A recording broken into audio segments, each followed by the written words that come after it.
What's going on, everybody? I'm Lakota from Meyer Mediums, and this is vlog number 12.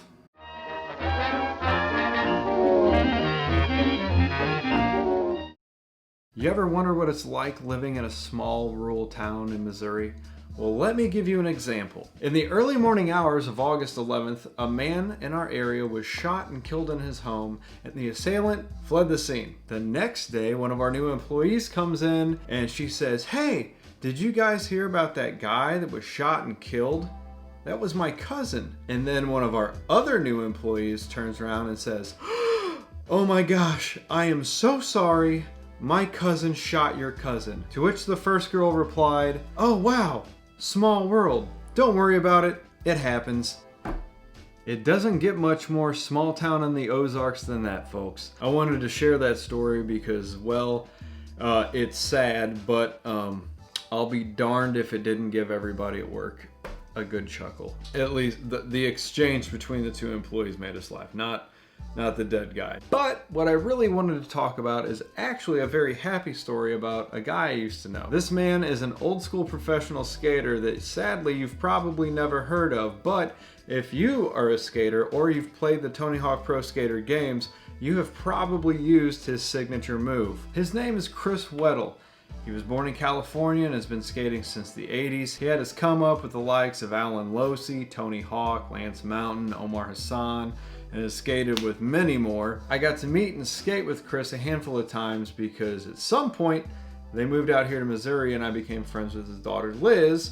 He's a down-to-earth dude and he still shreds to this day. Back around 1981 at a Pro-Am event in Del Mar, Chris busted out what would become his signature move.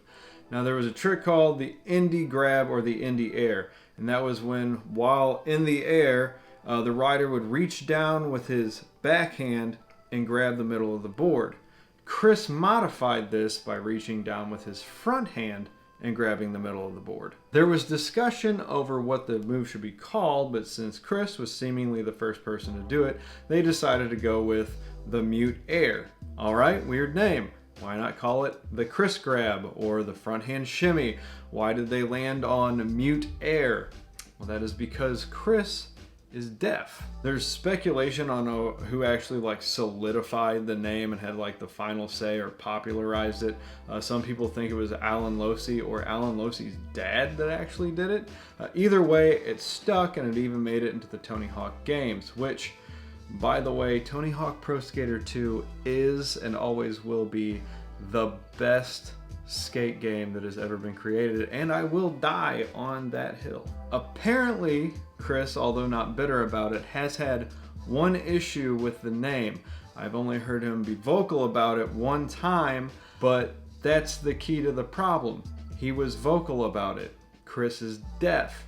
He's not mute. In an Instagram post, Tony Hawk is quoted saying, "They referred to him as the quiet mute guy, so it became known as the Mute Air, and we all went along with it in our naive youth." They were skater kids from California in the 1980s. They didn't know any better. That time period wasn't exactly the height of social awareness, which is one of the reasons that Chris has never made a big deal about it. But Tony said that he talked with Chris back in 2019 whenever he was looking into the origin of tricks, and Chris made mention that looking back on it, he wished that they had called it the Deaf Grab or the Weddle Air because, again, he may not be able to hear, but he can talk. Well, as you may or may not know, they are remaking Tony Hawk Pro Skater 1 and 2 for current gen consoles, and Tony went and did something pretty cool.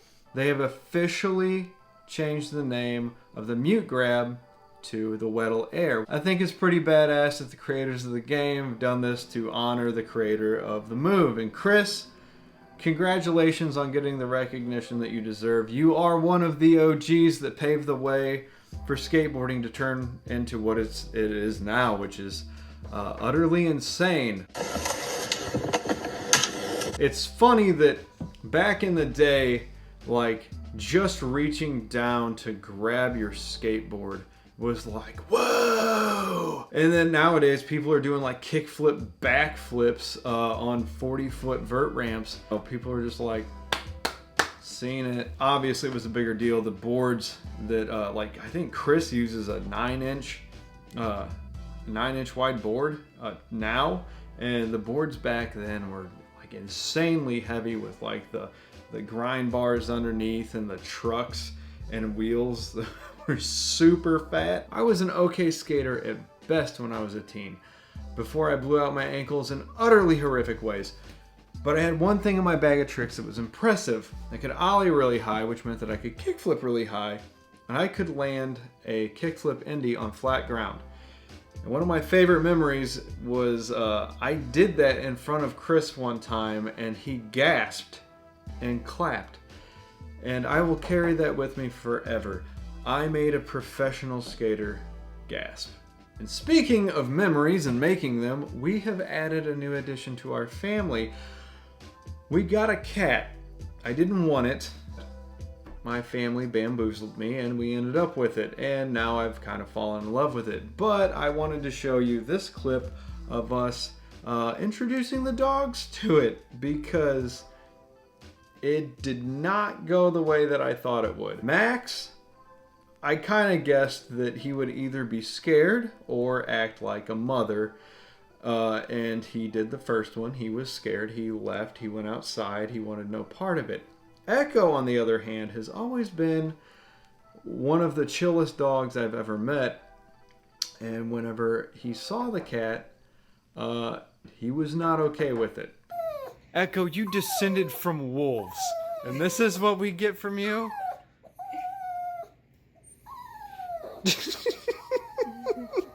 We brought a new family member home, and we introduced him to the dogs, and he's taking it really well. Echo, hey, what's the problem, man?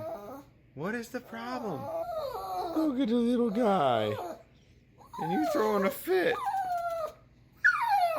He does not like it on his couch, that is for sure. Man, Echo, my goodness, buddy.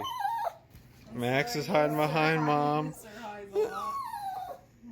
What's up there, huh? You see it? He won't even get on the couch. See you later, Max. This was not the welcoming party we expected. So yeah, this is going to be a fun adjustment. Anyway, alright, guys, that's it for me.